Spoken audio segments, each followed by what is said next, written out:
તો સુરેન્દ્રનગર જિલ્લામાં ફરી માવઠાની શક્યતાઓથી ખેડૂતોમાં ચિંતા વ્યાપી છે। 2025ના વરસાદથી થયેલા નુકસાન માટે જાહેર કરાયેલા 900 કરોડથી વધુના સહાય પેકેજમાંથી સુરેન્દ્રનગર જિલ્લાનો સમાવેશ ન થતા ખેડૂતોમાં રોષ ફાટી નીકળ્યો। દશાડા અને મૂળી તાલુકામાં સપ્ટેમ્બર માસમાં પડેલા ભારે વરસાદથી કપાસ અને મગફળીના પાકને મોટું નુકસાન થયું હતું। 2024માં પણ આશરે 75,000 ખેડૂતો સહાયથી વંચિત રહ્યા હતા। હવે ફરીથી સહાય ન મળતા ખેડૂતોમાં નિરાશા છવાઈ છે અને આવનારા માવઠાથી નુકસાનની ભીતિ વચ્ચે વેદના ઠાલવી છે। તો દશાડા મૂળી તાલુકાને સપ્ટેમ્બર માસમાં પડેલા વરસાદથી નુકસાન થયું છે। 2024માં પણ 75,000 ખેડૂતો નુકસાન સહાયથી વંચિત રહી ગયા હતા। ફરી માવઠાની શક્યતાઓથી સુરેન્દ્રનગરના ખેડૂતો ચિંતિત બની ગયા છે। તો 2025માં પડેલા વરસાદથી નુકસાન સહાય પેકેજમાંથી સુરેન્દ્રનગરને બાકાત રાખવામાં આવ્યું હતું।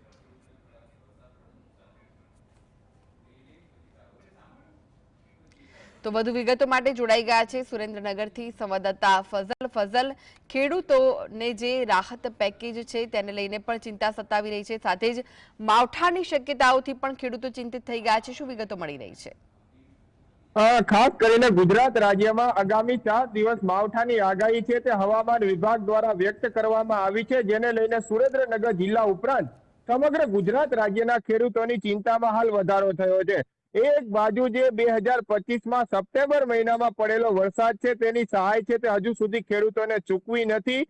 કપાસ, મગફળી જેવા પાકોને વ્યાપક નુકસાન પહોંચ્યું હતું, પરંતુ તેમાં 5 જિલ્લાઓનો સમાવેશ કરવામાં આવ્યો છે। અંદાજિત 900 કરોડ રૂપિયાની સહાય પેકેજ છે તે જાહેર કરવામાં આવ્યું છે, પરંતુ તેમાં તો તેનો સમાવેશ નથી કરવામાં આવ્યો સુરેન્દ્રનગર જિલ્લાનો, જેને લઈને એક તરફ ખેડૂતોમાં રોષ જોવા મળી રહ્યો છે અને બીજી તરફ માવઠું થવાની શક્યતાના કારણે ફરી એક વખત ખેડૂતો ચિંતામાં મુકાયા છે। આમ પણ 2024માં જે 1400 કરોડ રૂપિયાનું આર્થિક નુકસાન પેકેજ જાહેર કરવામાં આવ્યું હતું, જેમાં જિલ્લાના 75,000 જેટલા ખેડૂતો 2024ના વર્ષમાં પણ પાક નુકસાન વળતરથી વંચિત રહી ગયા હતા। 2025માં તો કોઈ પણ પ્રકારની જે નુકસાન થયું છે તેનો લાભ મળવાનો નથી, ત્યારે ફરી એક વખત માવઠાની ગુજરાત રાજ્યમાં શક્યતાઓ છે। અમુક જિલ્લાઓમાં ઊંઝા તરફ અને મહેસાણા તરફ વરસાદ પણ શરૂ થઈ ચુક્યો છે, ત્યારે સુરેન્દ્રનગર જિલ્લાના ખેડૂતો હાલ ચિંતામાં મુકાયા છે। સુરેન્દ્રનગર જિલ્લાના ખેડૂત છે તેમની સાથે વાત કરશું, કેવી પરિસ્થિતિ છે અને કેવી આર્થિક કફોડી નબળી પરિસ્થિતિ છે અને માવઠાથી કેવી હાલ નુકસાની જાય તેવી શક્યતા છે? જો સાહેબ, જ્યારે હું કહું, મારું નામ છે જગજીવનભાઈ વિરમભાઈ પરમાર, હું રહું છું વઢવાણ। ગયા વર્ષે 2024ની મારે હજી કોઈ હમણાં લગી કોઈ પેકેજનું કોઈ સહાય આવી નથી। આ ચોમાસું સિઝન તો હાવ મારી ખ્યાલ જ ગઈ, અને અત્યારે તો હવે ફરી માવઠાની આગાહી છે, એટલે ખેડૂતને તો હવે આગળની સિઝનમાં પણ કોઈ કંપનીમાંથી લઈ શકે એવું લાગતું નથી। અત્યારે ડીઓપી પણ મળતું નથી। ડીઓપી લેવા માટે પણ બધી કાળા બજાર થાય છે। 100 રૂપિયા, 200 રૂપિયા અમારે ક્યાંક મળતું હોય ત્યાંથી ભાડું ચૂકવીને પણ અહીંયા લાવવું પડે છે, અને અમારા 4-5 દિવસો બગડે છે। અમારે ખેતી કરવી કે કોઈ પણ પ્રકારનો અહીંયા બધી દોડા ખાતર લેવા માટે દોડા કરો, એટલે અમારે અત્યારે ખેતી કરવામાં ઓપ્શન, અમારા છોકરા પણ હવે ખેતી મૂકવાના આરે છે। કેવું નુકસાન હતું 2024માં ને 2025માં નથી જાહેર કરવામાં આવ્યું, શું કેશો? નુકસાનીમાં તો કોઈ પણ એમાં કઈ અમને મળતા વધુ જ નથી। અમારે એટલું ખડ પાણી જેટલું ભરાઈ ગયું હતું કે એમાં હાથે પણ હાંકવું મુશ્કેલ થઈ ગયું। કઈ રીતે હાથે હાંકવું એ પણ અમને બોલી નથી। શું કેશો? સરકાર પાસે શું આશા? સરકાર પાસે એટલી અપેક્ષા છે કે કોઈ પણ રીતે સહાય કરે થોડી ઘણી, તો ખેડૂત એની રીતે એમની આગળ ટકી રહે। હમણાં સપ્ટેમ્બર મહિનામાં વરસાદ આવ્યો, કેવો નુકસાન?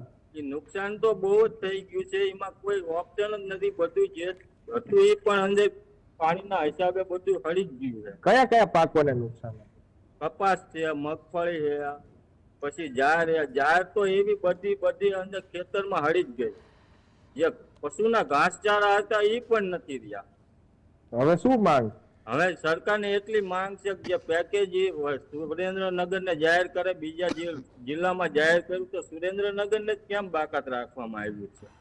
ખાસ કરીને ફરી એક વખત છે તે માવઠાનો માર છે તે પડવાની શક્યતાઓ વચ્ચે સુરેન્દ્રનગર જિલ્લાનો ખેડૂત એક તરફ ચિંતિત છે। 2024નું વર્ષ હોય 2025નું વર્ષ હોય, કપાસ, મગફળી સહિતના પાકોને નુકસાન પહોંચ્યું છે, પરંતુ એક પણ રૂપિયો સહાયના નામે ખેડૂતોને નથી મળ્યો, જેને લઈને ખેડૂતો દ્વારા રોષ વ્યક્ત કરવામાં આવ્યો છે. તંત્ર, સરકાર અને ખાસ કરીને ચૂંટાયેલા આગેવાનો છે તે આ ખેડૂતો સામે જોવે. 2024ના વર્ષમાં 75,000 ખેડૂતો હજુ સહાયથી વંચિત છે. 2025ના વર્ષમાં જે સહાય પેકેજ જાહેર કરવામાં આવ્યું છે, જેમાં સુરેન્દ્રનગર જિલ્લાને બાકાત રાખવામાં આવ્યો છે અને ફરી એક વખત માવઠાની ચિંતા છે તે ખેડૂતોને હવે સતાવી રહી છે. ત્યારે ખેડૂતોની આર્થિક કમર છે તે તૂટી ગઈ છે. છેલ્લા 4 વર્ષમાં 8 થી વધુ વખત માવઠાઓ સુરેન્દ્રનગર જિલ્લામાં પડ્યા છે, જેને લઈને હાલ ખેડૂતોની ખેતી ઉપર વ્યાપક અસર જોવા મળી રહી છે અને સુરેન્દ્રનગર જિલ્લાનો ખેડૂત છે તે સતત દેવાદાર બનતો જઈ રહ્યો છે. સરકાર સામું જોઈ અને આર્થિક નુકસાન પેકેજ જાહેર કરી